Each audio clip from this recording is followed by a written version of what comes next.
Boa noite, Cláudia Melotti, pelo Instituto Rock. Hoje, para a gente falar sobre as alterações ortopédicas e urológicas na mulher com Rokitansky. Convidando aqui André Melotti para entrar.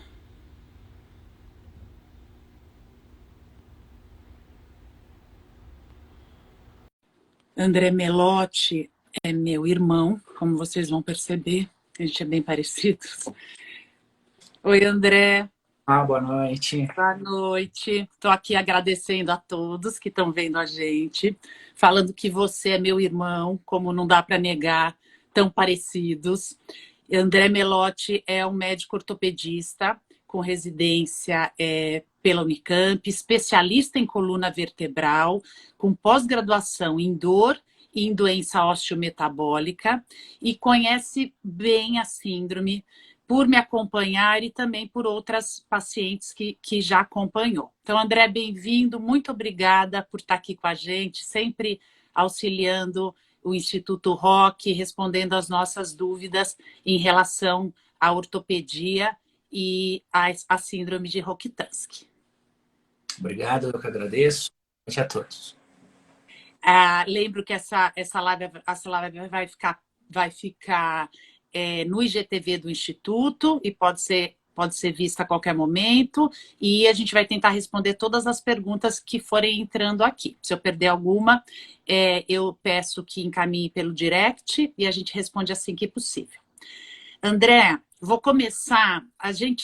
Todo mundo sabe que os maiores desafios frente à Rokitansky são na frente ginecológica, psicológica e urológica, que a gente vai falar em breve com o Laércio. Mas não menos importante, as alterações ortopédicas estão sempre evidentes, e as dores, e eu queria mergulhar um pouquinho nisso. Então, começando, eu queria te perguntar quais as alterações mais comuns na síndrome de Rokitansky na parte ortopédica. Então, pela derivação embriológica, que vem junto com a parte urogenital e renal, tem nessa formação embriológica, tem o eixo da coluna. Então, encontramos, assim, as mais graves dentro daquela tipo 2 que entra no MURCS, que já são identificadas desde o nascimento.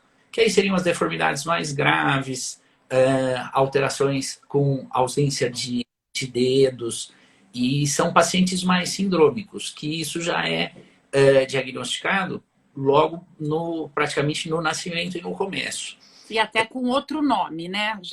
Já de uma outra síndrome, né? Exato. Tem mais comprometimento genético que não vem ao caso aqui. Então, na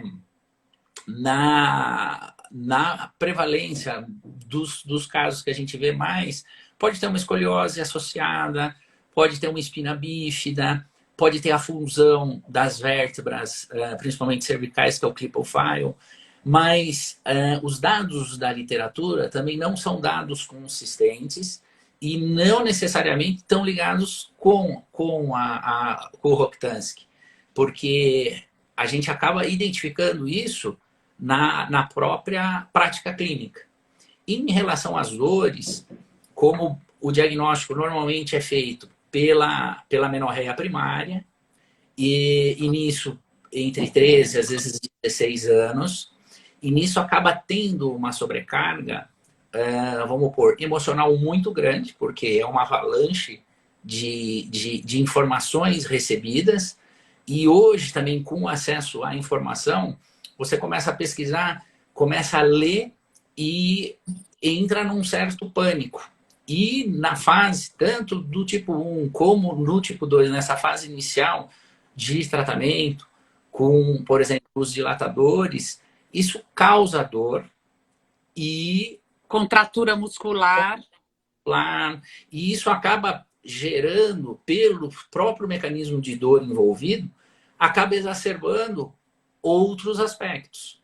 Então, por exemplo, da parte ortopédica, a gente deixa o paciente bem assim, à vontade, tranquilo, porque até no consultório a gente fala a escoliose. A escoliose é o desvio lateral da coluna acima de Então 10. vamos só, vou recordar, lembrar e falar para todo mundo. Escoliose é a alteração da curvatura lateral e lordose, que não é tão frequente, é o exacerbamento da curvatura fisiológica. Além Exatamente. disso, pode ter espinha bífida ou espinha fundida, que é o corpo vertebral, que tem uma pequena alteração, e as alterações dos dedos, dos pés, que também é muito rara, mas pode ter um dedo acessório, né, ou algum ossinho a mais ou a Ou menos. unido, Tá. ou unido no caso da sindactilia, que Dessa dactilia. deu, E deu, lembrando, né, André, que eu acho que isso é muito importante, que todos esses achados também podem estar ligado a outras síndromes ou a indivíduos normais, né? Pessoas normais podem ter todas essas alterações. exatamente. No caso, mulheres não Rokitansky, a gente encontra encurtamento de membro, encontra a espina bífida, que seria a falha da fusão da parte posterior da vértebra, que clinicamente isso não envolve nenhum problema. Em relação às fusões vertebrais, a gente também encontra em mulheres não Rokitansky, aí a gente tem pensar na biomecânica que esse nível fundido acaba sobrecarregando o nível de cima. E com isso, o que a gente fala? A partir do momento que é identificado, o que é importante? Investigar. Faz um raio-x da coluna,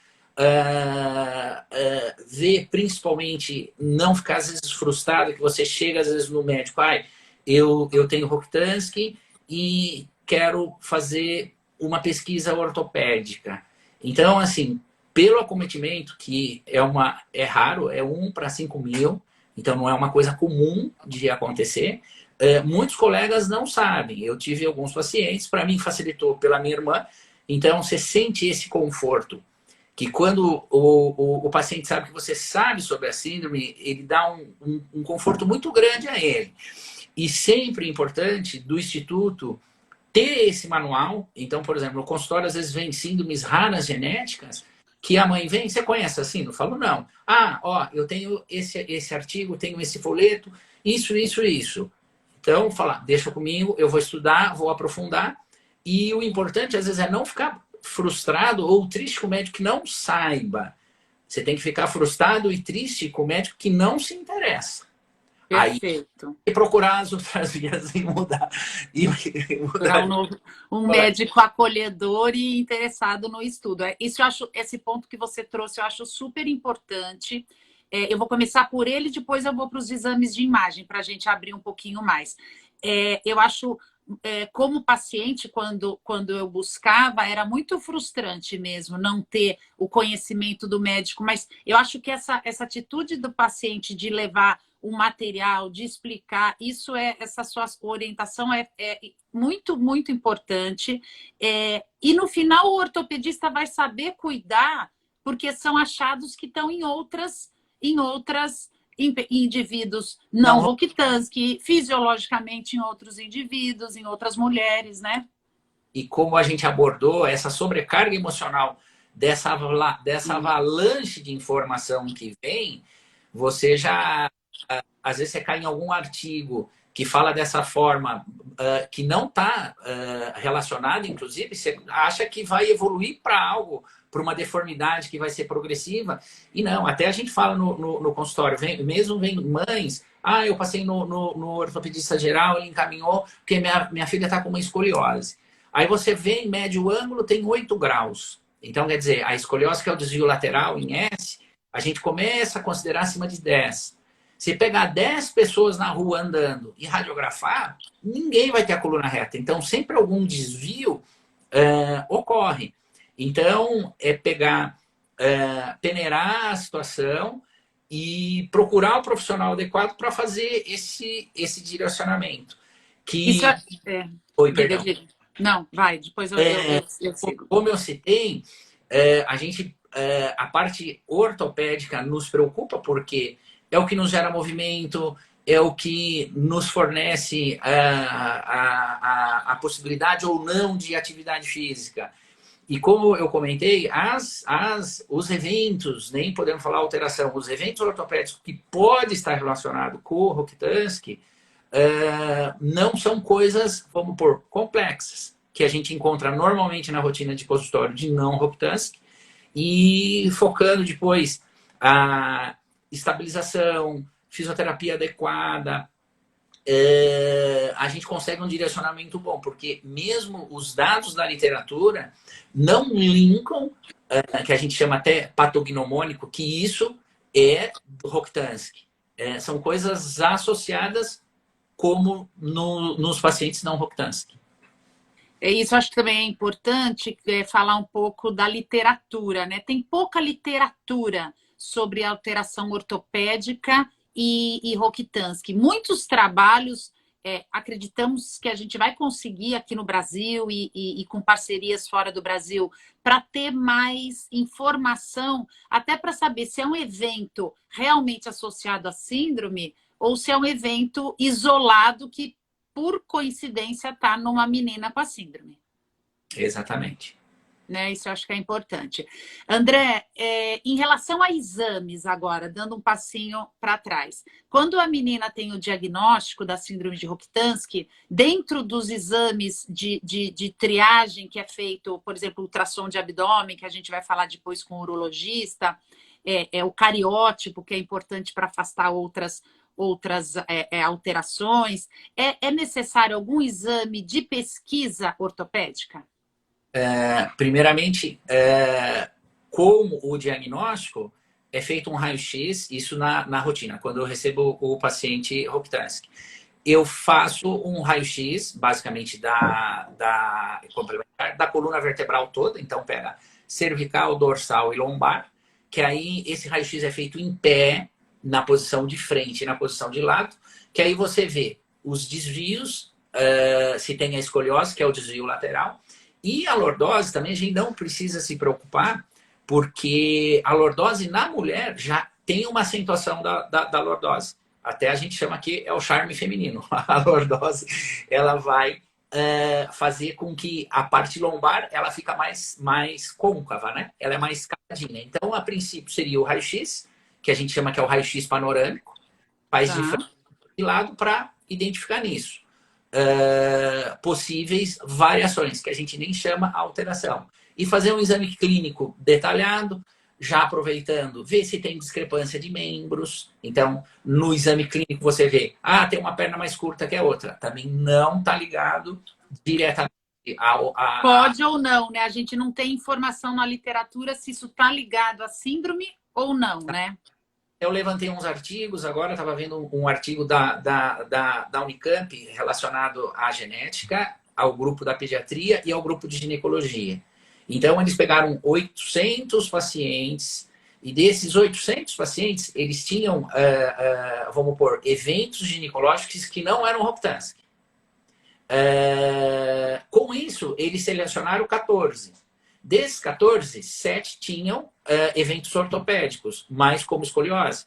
Então, é aquilo que eu comentei. Se pegar na rua 10 e fazer um raio-x, ninguém vai ter a coluna reta. E até no final desse artigo, na conclusão, ele fala que é preciso fazer mais estudos, porque os dados na literatura com o link ortopédico, a gente encontra pouco material. Porque são variações que são encontrados em paciente não Rokitansky. Agora, já pela parte embrionária, embriológica, da onde é formado, desde ali do feto, do começo do desenvolvimento embrionário, ele já está ligado mais com o evento que o Laércio vai comentar, renal e geniturinário. Certo.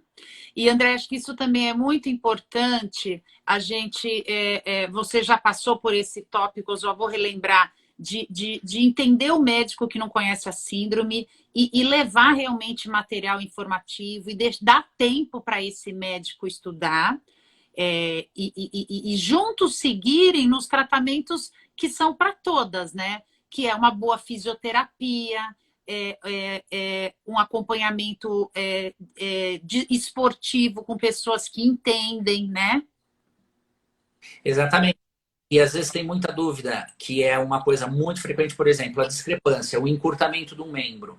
Você passa por uma avaliação do fisioterapeuta, que ele realiza a podoposturologia, você faz uma palmilha com cálcio, resolve o problema. Tá. E não tem nada, link direto e descrito em literatura, que é presente isso só no Rokitansky, como a gente afirmou bem. E outra coisa muito importante que eu volto, que você já pincelou, como é importante a saúde mental, cuidar das alterações psicológicas, acolher essa dor, porque, por exemplo, no meu caso, eu tive muito tempo dor na coluna, você me cuidou muito bem, mas eram momentos que eu tinha muita tensão. E hoje, com 50 anos, eu tô sem dor. O meu pé, que eu tive aquele ossinho Auricular acessório, né? Operei, tinha também um pouco de dor. E hoje eu não tenho dor, porque fiz um trabalho fisioterápico para pisar melhor. Então, estava em garra. E eu isso pisava em garra. Então, é acho isso. que o importante, e aí eu queria o seu reforço dessa afirmação que eu vou fazer, sendo ligado ao Rokitansky ou não, a importância é menor. O importante é acolher, olhar essa dor e tratar adequadamente com fisioterapeutas e educadores físicos, para você ter uma postura adequada, né? Exatamente, porque essa própria sobrecarga emocional vai deixar a gente mais contraturado, vai deixar a gente em posição, vamos pôr, de cifose, a gente acaba ficando mais retraído, porque a gente fala, só sabe realmente quem passa por isso. A gente que tem a formação técnica, a gente imagina o que acontece. Por isso que você tem que acolher, escutar e direcionar para não maximizar algo. Então, é qualidade. Exatamente. Não pôr mais dor onde já tem dor. Ó, tem até comentário aqui de doutora Fernanda Amari, excelente médica, especialista também em osso, dizendo que podem ser alterações ocasionais. Exatamente. A gente precisa de mais trabalhos para... Mas sendo ocasional ou sendo relacionado a síndrome, vamos cuidar, né? Exatamente. E fala que é ocasional e tem poucos dados na literatura justamente porque a parte ortopédica nesse cenário, ele fica em background, ele fica no bastidor. Então, por que não tem estudo que vai atrás disso? Porque não é esse o ponto, são coisas ocasionais. Então, o que tem que focar mesmo? Alteração geniturinária, parte renal, e esses são os eventos que embriologicamente estão mais alinhados com isso. Veio uma pergunta aqui sobre ATM, que já tinha vindo alteração de tamanho de membro, que a gente já falou que não tem tanta relação, dor no pé, que pode ter relação ou não, mas também vamos cuidar. E ATM é a mesma coisa, né, André? Não tem nenhum... No mesmo pacote. Não tem nenhum trabalho científico que mostre, mas, por exemplo, eu, de novo, tenho a subluxação da ATM, vamos cuidar da ATM. Vamos cuidar da ATM. Tem que tornar assim. A gente tem que pegar esse fardo e tem que tentar transformar numa coisa leve. E ir derrubando evento por evento, sempre com embasamento científico, excluindo todas as causas. Então, eu pego muito paciente que chega comigo no consultório com cervicalgia, eu peço uma ressonância, a ressonância é normal. E aí, na investigação, a gente vê que tem ATM e não Rokitansky. Centenas de casos dessa forma. E é aquilo, né? A gente, eu acho que esse estereótipo, é normal, anormal. Não existe ninguém normal. Você pegar uma pessoa, não existe ninguém perfeito. Sempre um vai ter um desajuste aqui, um desajuste. Então é olhar como todo e focar isso na minha experiência com o Rokitansky, da parte ortopédica, pelo que a gente estuda e pelo que a gente vê. O que tem que focar é o geniturinário. Então, o tendo mais trabalho. Vamos entrar já com ele, daqui a pouco eu estou chamando. Tem algumas outras perguntas que vão, acho que, no mesma linha de raciocínio. A alteração do nervo ciático pode ter relação, displasia de quadril pode ter relação. De novo, a gente não identificou ainda o gene responsável pela síndrome, que provavelmente a gente vai descobrir num futuro próximo, associação de 3 genes. Então, se a gente não sabe, a gente ainda também não tem informação para falar se tem relação ou não. Mas tem que ser tratada da mesma maneira, né? E exatamente, e pegando só mais um pouquinho esse link, se a gente tiver um tempinho, a própria escoliose, que chama escoliose idiopática do adolescente, não se sabe por que ocorre a escoliose. Então, cai naquele mesmo trio, naquela mesma rede, que é o quê? É mais um evento que é comum no não Rokitansky. Agora, isso pode exacerbar com tudo isso que com tudo isso que nós comentamos, essa sobrecarga emocional do início do tratamento com dilatação. Se você, por exemplo, tem um escorreamento da vértebra, que é uma espondilolistese, e nisso gera contratura muscular, vai dar uma instabilidade, vai aumentar a dor. Se você tem um encurtamento de membro, contratura muscular, preocupação, essa parte tensional, vai sobrecarregar a sua marcha, vai sobrecarregar esses grupos musculares. Então, a gente tem que ter a visão geral e eliminando, derrubando e fazendo os ajustes etapa por etapa. Veio outra pergunta aqui. Será tamanha coincidência entre tantas mulheres com dores ortopédicas, lombar, quadril, pé? De novo, a gente não está dizendo que não está associada. Provavelmente possa estar associada. A gente só não pode afirmar porque ainda não tem trabalho científico robusto.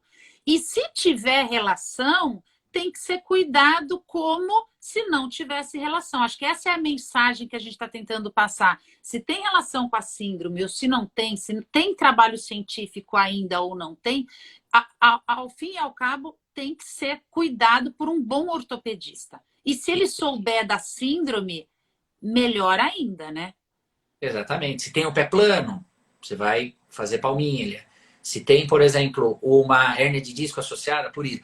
Tem dor, a partir de no começo, o que foi abordado? O paciente chega, quer fazer uma investigação ortopédica. A primeira coisa que você pergunta, tem dor? Não, não tem dor. Então vamos fazer um raio-x. Ó, eu tenho tenho Rokitansky, tenho dor lombar, tenho dor cervical. Aí você aprofunda, vai pedir ressonância e tudo mais. E nisso, identificou uma discopatia, você vai tratar a discopatia. A discopatia seria, por exemplo, uma hérnia de disco, né? Que a gente usa esse termo técnico. Não tem uma hérnia de disco, você vai focar a hérnia de disco. Fortalecimento, estabilização e tudo mais. E volto a afirmar, esses estudos não têm essa canalização, porque isso também é encontrado, novamente que a gente fala, e não Rokitansky. Então tem que abordar caso a caso, e o importante é procurar quem conhece e quem quer te acolher e estudar, porque ninguém é perfeito, a gente não consegue, ainda mais hoje, saber tudo. Então, a outra dica, se for num médico que fala que vai cuidar de você por um todo e inteiro, corra dele, porque ele vai fazer tudo de forma superficial. Não tem como saber tudo. Tá. Aí vem outras perguntas aqui que não fazem parte da ortopedia. Posso começar a dilatar com 21 anos? Pode. Posso começar o tratamento com 43 anos? Pode. Sempre é tempo. E já outras mensagens, qualidade de vida. Vamos focar na qualidade de vida. Exatamente isso. Ter um bom ortopedista, um bom fisioterapeuta. Eu acho, André, que a gente passou a mensagem que a gente queria passar. Eu acho que novos trabalhos virão. Eu espero que você conduza um trabalho junto com o Instituto Rock em breve. Eu queria te agradecer muito pela presença, pelo suporte que você sempre dá de informação, de literatura, de parceria. Muito obrigada por tudo, pelo irmão maravilhoso que é, pelo médico maravilhoso que é. E eu sou muito feliz em ser sua paciente. Indico você. E vamos a oportunidade. Foi maravilhoso. Eu acho que a gente volta a falar o ano que vem um pouco mais sobre ortopedia. E agora, se você quiser ficar por aí, se você quiser sair, fica a teu critério. Eu estou aqui procurando Laércio Melotti, que agora eu chamo Laércio Melotti, que também é meu irmão, não é uma máfia, isso é só que são realmente bons médicos. Será que é o... Cadê Laércio Melotti? Espera que eu tô... Aonde eu procuro Laércio Melotti? Sou eu que tô aqui um pouquinho. Laércio Melotti. Deixa eu ver. Rogério entrou. Eu não tô conseguindo chamá-lo. Pera, que eu vou conseguir. Aqui, Laércio Melotti. Deixa eu ver se eu consigo chamar ele por aqui. André, talvez eu tenha que derrubar você para Ah, ele entrar. Deixa eu ver que coisa. Por que eu não estou conseguindo?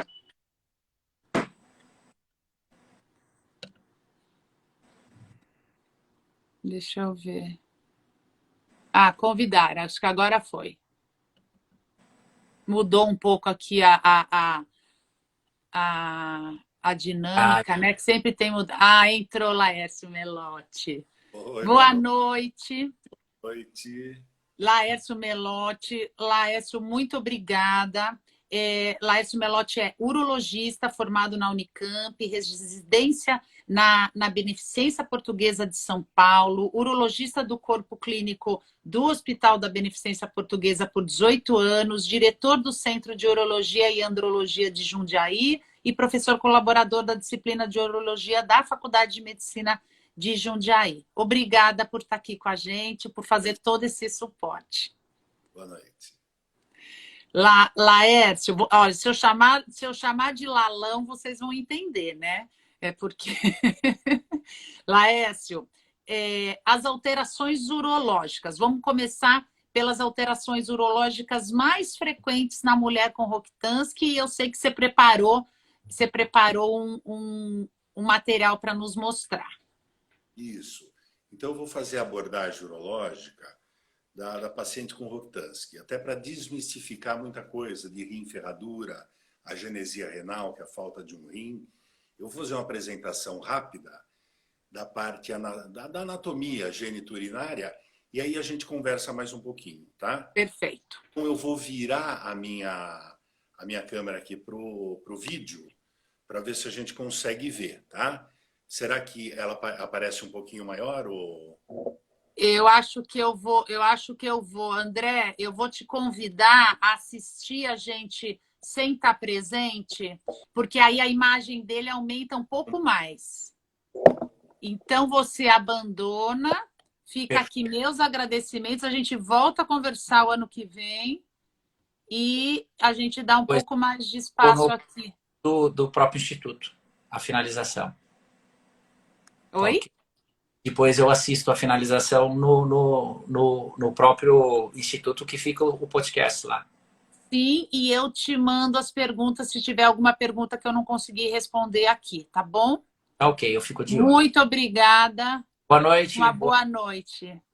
Sempre um prazer. Beijo. Muito obrigado pela Obrigada. oportunidade. Laércio, pode... Tá invertido. Mas eu acho que você consegue. Tá invertido. Abaixa um pouquinho, que você tá um pouco fora. Aí, levanta, perfeito. E tá invertido, tá em espelho hoje. Mas vamos seguir mesmo assim? Vamos seguir assim. Isso. Porque é mais desenho e a gente vai explicando o que eu ficar em dúvida aqui pela visualização invertida. Tá? Então, nós vamos começar. Eu vou falar sobre uma abordagem urológica da síndrome de Rokitansky. Então, rapidamente, a mulher com Rokitansky tem um cariótipo normal. Então, a mulher com Rokitansky é a impressão digital das nossas células. É um cariótipo normal, como da população em geral. E a mulher com Rokitansky tem as características sexuais secundárias preservadas. Então, nasce o menininho com o pênis, a menininha com a vulva. Depois eles vão crescendo e quando eles ficam adolescentes, o menino vai ter a barba, que é uma característica sexual secundária, a menina vai desenvolver a mama e os pelos pubianos. Quando chega na adolescência, a menina não vai menstruar. Então ela vai procurar um médico. A causa, a amenorreia primária, é o que leva à consulta médica. Aí o médico vai fazer um ultrassom e vai ver que tem um rim menorzinho, um rim pequeno, ou ele não existe. E daí vai passar esse ultrassom, vai olhar o rim, e ele pode achar algumas alterações renais associadas ao Rokitansky. Aí, na verdade, começa a montar-se um quadro para fechar o diagnóstico da síndrome. Tá? Então, a síndrome, nós temos o tipo 1 e o tipo 2, Rokitansky tipo 1 e tipo 2. O tipo 1 acomete 1 para 4.500 meninas que nascem. E o tipo 2 acomete 1 para 50.000, que é mais raro. E aí que vem as alterações renais e as alterações cérvico-torácicas, que o doutor André colocou, e a característica básica da síndrome, que é a aplasia, o útero pequeno, e os 2/3 proximais da vagina, que são atrofiados, ficando o terço distal. Então, aqui, eu vou buscar um... Lembrando, Laércio, lembrando que essas incidências são ainda duvidosas, né?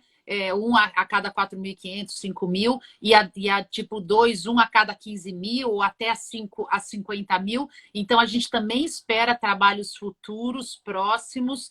Talvez a gente consiga um trabalho muito interessante em breve, fazendo ultrassom de todas os recém-nascidos por um ano, para a gente realmente ter uma incidência mais fidedigna, que isso também é questionado. Tá? Só pondo uma informação aqui de possíveis trabalhos que o Instituto Rock vem tentando travar com outras instituições. Muito bom. Então, eu vou continuar aqui com as alterações renais. Então, eu vou falar um pouquinho da anatomia do aparelho urinário e gênito urinário. Então, aqui, nós temos o... Deixa eu só ligar aqui o apontadorzinho laser. Nós temos aqui o canal vaginal, o útero e os ovários. Ovários. Aqui nós temos o rim, um rim de cada lado.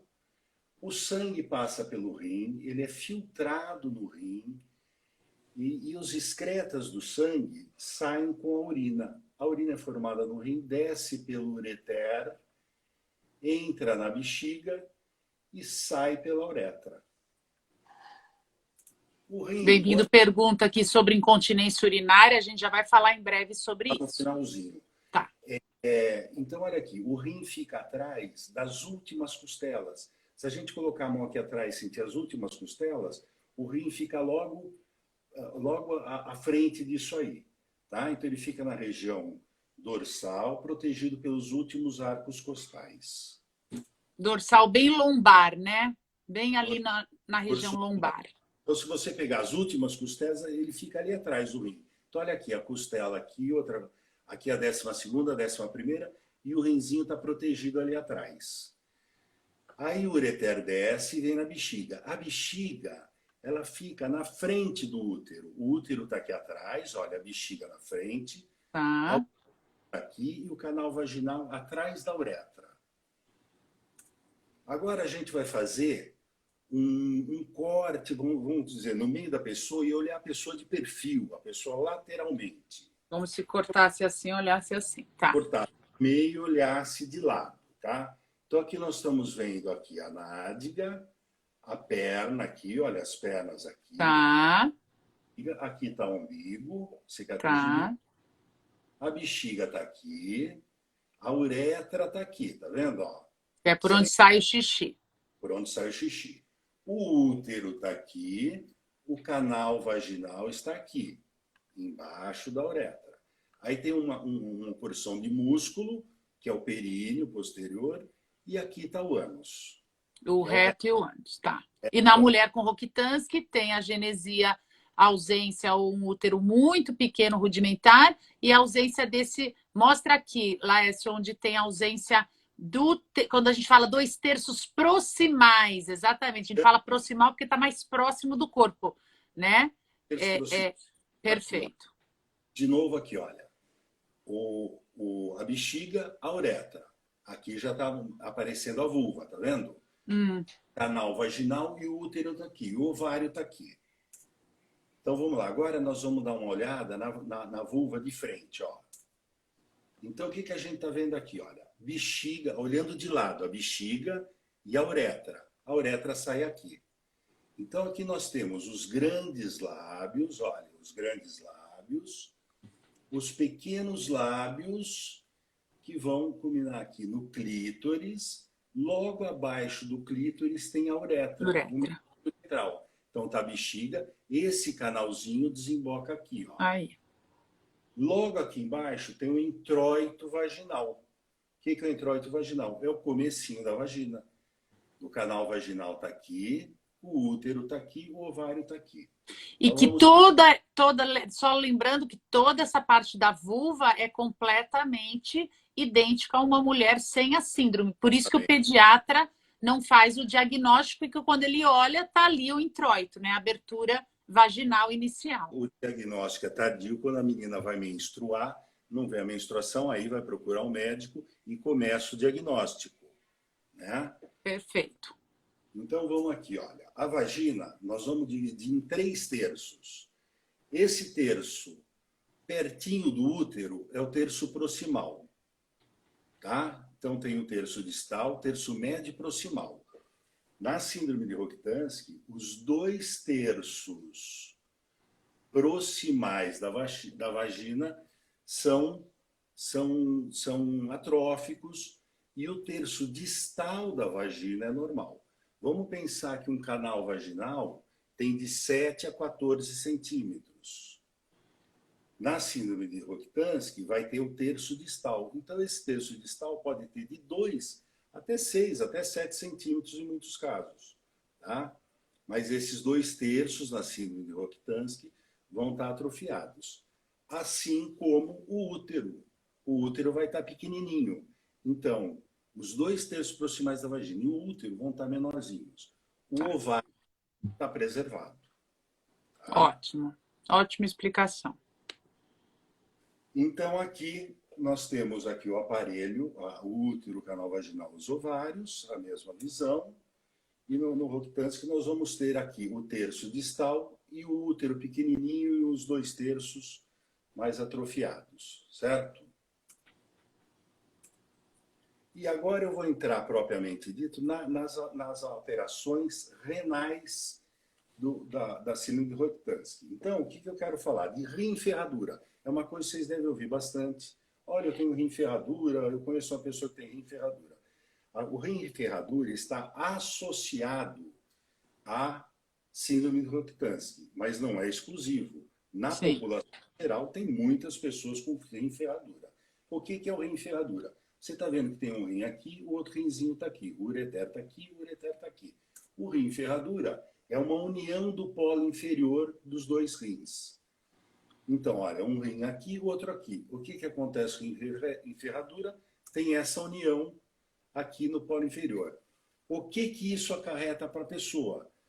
Absolutamente nada. O rim vai filtrar perfeitamente todo o sangue do corpo, não vai ter prejuízo nenhum com a função do rim, que é filtrar o sangue. Isso é muito importante, né, Laércio? Porque lembra da minha história quando a gente descobriu que eu tinha rim ferradura, como foi triste, um estresse, uma preocupação. E hoje, com 50 anos, eu nunca tive absolutamente nada no rim e nunca terei. Então, acho que essa calma tem que ser dada, essa informação é extremamente preciosa. Então, o que eu queria colocar é que é um rim que funciona perfeitamente, só que ele é unido pelo polo inferior. Quais são os cuidados que, quando tem o rim ferradura associado ao Rokitansky ou rim ferradura na população em geral, os cálices são alguns lugarzinhos que coletam a urina, eles são um pouquinho diferentes, eles podem propiciar a formação de cálculo. Podem propiciar a formação de cálculo, não que vá ter cálculo. Então, por precaução, quem tem o rim ferradura tem que tomar bastante líquido para evitar complicações com cálculos. Mas é uma comete, pode aparecer na síndrome e na população em geral. É tomar líquido, o rim funciona perfeitamente. Então, esse aqui é o rim ferradura, que vocês devem ouvir bastante falar e aparecer na internet. Aqui, olha. Então, vou continuar. Outra alteração que pode estar associado ao Rokitansky, que é a agenesia renal. Então, nós temos um rim de um lado, o rim do outro. O que é a agenesia renal? A pessoa nasce com um rim só. Isso também, muitas pessoas vão descobrir isso lá na frente. Vai fazer um exame para ver uma dor na barriga. Olha, eu tenho um rim só. Isso está associado à síndrome de Rokitansky, mas existe na população em geral também. E não traz nenhum malefício. Então, está aqui o rim único. Isso aqui é uma tomografia. Então, os exames que a gente vai conseguir fazer esse diagnóstico, primeiro é o ultrassom e, eventualmente, depois uma tomografia. Então, o rim único está aqui. Geralmente, esse rim único, ele cresce um pouquinho mais do que o normal, chama rim vicariante. Para ele produzir, ele trabalha 30% a mais do que um rim normal. Qual o tamanho normal, usual, mais frequente de um rim? Em torno de, vamos falar assim, de 10 a 12 centímetros. Tá, um rim normal, tá. Uns 14 centímetros, nesse eixo eu estou falando, tá? No eixo longitudinal. Então, olha aqui, a bexiga está aqui, o ureter e um rim único. A pessoa vive perfeitamente bem com um rim só. Inclusive, eu trabalhei na Beneficência Portuguesa, o presidente era o Dr. Antônio Hermínio de Moraes, e ele tinha um rim único. E fez tudo o que fez. Fez tudo o que fez. Né? Tá. Então, falou do rim em ferradura, a genesia renal, que é um rim único. E agora a gente vai falar da hipoplasia renal. O que é hipoplasia renal? Olha aqui, os dois rins. Aqui é uma peça anatômica, isso aqui é o rim normal, que ele geralmente é vicariante, o ureter está aqui, a bexiga está aqui. O rim hipoplásico é um rim pequenininho. Então, ele não se desenvolve. Ele está lá, mas é um rim pequeno. Tá? Então, esse aqui é o rim hipoplásico. Então, a gente viu o rim ferradura, a agenesia renal, que é nascer com um rim só, e aqui a hipoplasia renal, que é um rim menorzinho. Tá. Que pode ser associado, e isso aparece na população em geral. Quem tem um rim hipoplásico também tem uma vida perfeitamente normal, porque esse rim dá conta de filtrar todo o sangue do organismo sem prejuízo algum. Tá? Tá, mas é importante, Laércio, o ultrassom de rins no diagnóstico do Rokitansky, para a menina saber que tem algumas alterações, que apesar de ser de convívio sem problemas, tomar bastante água e seguir as orientações já sugeridas, certo? Sem dúvida.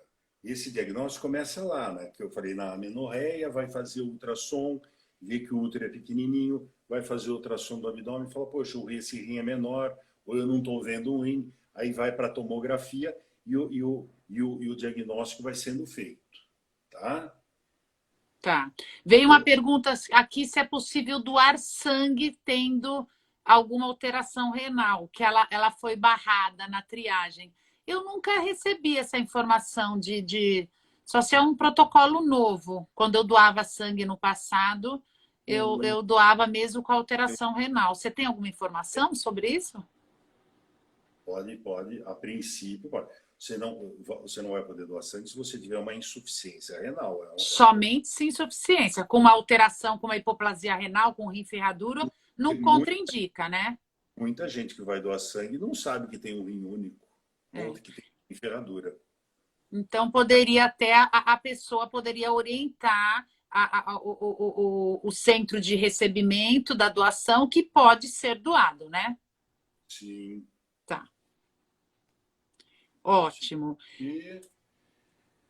Agora eu sei que a gente não vai ter muito tempo para falar de incontinência urinária e toda essa parte da fisiologia, que a gente vai precisar de uma nova live sobre isso. Sim. Mas eu não queria deixar de falar um pouco, a gente tem 15 minutos ainda, sobre a incontinência urinária e outras possibilidades de alteração miccional, aí falando do fazer xixi, tá bom? O rim pélvico é um rim que, em vez de estar lá atrás das costelas, ele fica pertinho da bacia. Tá vendo? Pertinho da bexiga. Ele tá. Então, essa aqui é a imagem do rim pélvico. Ótimo. O rim pélvico. E a hidronefrose, que também... Então, o rim pélvico é só a posição do rim num local diferente, é importante saber, mas uma vida normal também, né, Laércio? Atrás das costelas, o outro está aqui. O rim pélvico funciona perfeitamente, não tem problema nenhum, também a função de depurar, de filtrar todo o sangue é preservada. Tá. A maioria das pessoas, população em geral, tem rim pélvico e não sabe que tem também. Muitas vezes não sabe. Vou seguir aqui. Aqui é só demonstrando uma hidronefrose, que também é um termo que você vê em vários trabalhos, fala hidronefrose. O que é hidronefrose? Aqui está um rim, o ureter. A urina é formada aqui nessa parte que chama parênquima renal, cai pinguinhos nos cálices renais, junta a urina aqui, a urina vai descendo. O rim hidronefrótico é um rim que, por um fator obstrutivo ou um fator já de nascimento, ele está mais dilatado.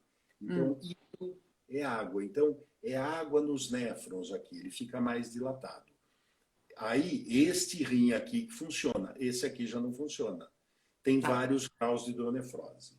Então, isso que eu queria colocar para vocês de anatomia. Agora eu vou virar aqui de volta para mim, tá?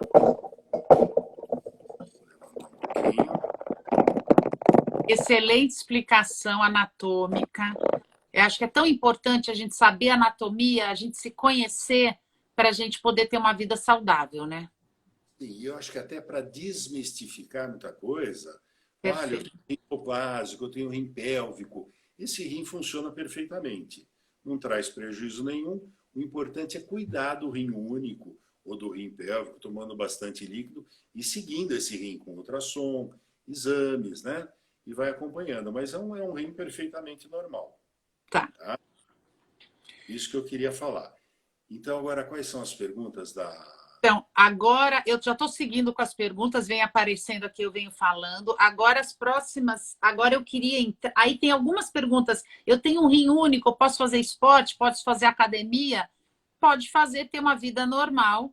Fazer tudo, porque esse rim funciona perfeitamente bem. Tem uma outra pergunta. O ideal é acompanhar com urologista... De academia, não só para quem tem... Muitas vezes... A pessoa, eu vou comer bastante proteína para fazer academia. Isso é importante. O excesso de proteína é a base para formar o cálculo. Né? Então, quem tem um rim em ferradura, fala, nossa, eu vou tomar um monte de proteína. Tem que tomar bastante líquido, alimentação normal, balanceada, né? Mas o excesso de proteína não é indicado nem para saúde renal normal, nem para rim alterado, nem para pele, nem para... Então, assim, a proteína deve ser ingerida de uma maneira com bom senso, né? Então, essa lembrança foi muito importante. Outra pergunta, Laércio. Ideal acompanhar com o nefrologista ou com o urologista? Olha, Todas essas alterações renais, ou com ambos? Pode acompanhar com o nefrologista ou com o urologista. Tá. São duas especialidades. Se começar a ter muita infecção urinária, tem uma hidronefrose, uma dilatação, o urologista vai atuar mais. Para fazer o segmento do funcionamento renal, aparecimento ou não de cálculos, função renal, o nefrologista é ideal para isso também. Os dois podem seguir. Os dois podem seguir. Agora eu queria entrar na parte miccional, fazer xixi. Lembrando que muitas vezes, como a gente falou da dor na ortopedia, e muitas vezes isso está ligado à tensão, a mulher não está estável, equilibrada, que isso é uma coisa muito importante. O fazer xixi também, né, Laércio? Além das alterações miccionais que a gente vai passar, se a mulher está estressada, triste, tensa, ela já pode ter uma alteração urinária. Estou certo com essa afirmação? Isso é importante, porque a última projeção que eu fiz é de bexiga hiperativa. O que é a bexiga hiperativa? A nossa bexiga tem a capacidade de armazenar, vamos por ali, uns 200, 250 ml. Quando chega nesse volume, você sente necessidade e vai urinar. O que é a bexiga hiperativa? É uma bexiga que com 50, 80 ml dá a sensação, dá aquele desejo de ir ao banheiro. E a pessoa vai lá e faz 50 ml. Então, por exemplo, uma pessoa que vai ao banheiro e urina 200 ml, quem tem a bexiga hiperativa tem que ir várias vezes no banheiro fazendo 50 ml, 50 ml, 50 ml. Então, a pessoa vai uma vez no banheiro urinar 200 e a outra vai várias vezes para de 50 até chegar nesses 200. Então, o que acontece? A bexiga hiperativa, ela tem uma associação muito grande com ansiedade e depressão. A bexiga hiperativa é uma síndrome, né? Então, esse estado emocional que você falou pode levar a isso. A bexiga hiperativa tem uma prevalência de 30% a 40% das mulheres. Todas Então, as mulheres, com todas as... Rokitansky, sem Rokitansky. Se você pegar uma mulher com Rokitansky que está passando por um processo depressivo, de ansiedade, pode desenvolver a bexiga hiperativa. Aí aquela pessoa que vai sair de casa nem toma água porque anda 3 quarteirões, tem que parar no banheiro para urinar. Né? Tá, veio uma pergunta aqui, Laércio, sobre infecções urinárias de repetição associadas à síndrome de Rokitansky. Muitos trabalhos a gente sabe que precisam vir, né, com isso. Eu dou um relato meu, que eu acho que quando a gente está psicologicamente mais alterada, a mulher tem mais infecções urinárias por baixa da imunidade, e quando você está numa fase boa da sua vida, você tem uma saúde miccional melhor. Qual que é a tua visão disso, o teu conhecimento da literatura? É o seguinte, infecção urinária de repetição é quase que o dia a dia do urologista no consultório. Tem um número muito grande de mulheres que nos procuram com infecção urinária de repetição. Tem aquelas que vêm desde a infância, atravessam a vida inteira com isso.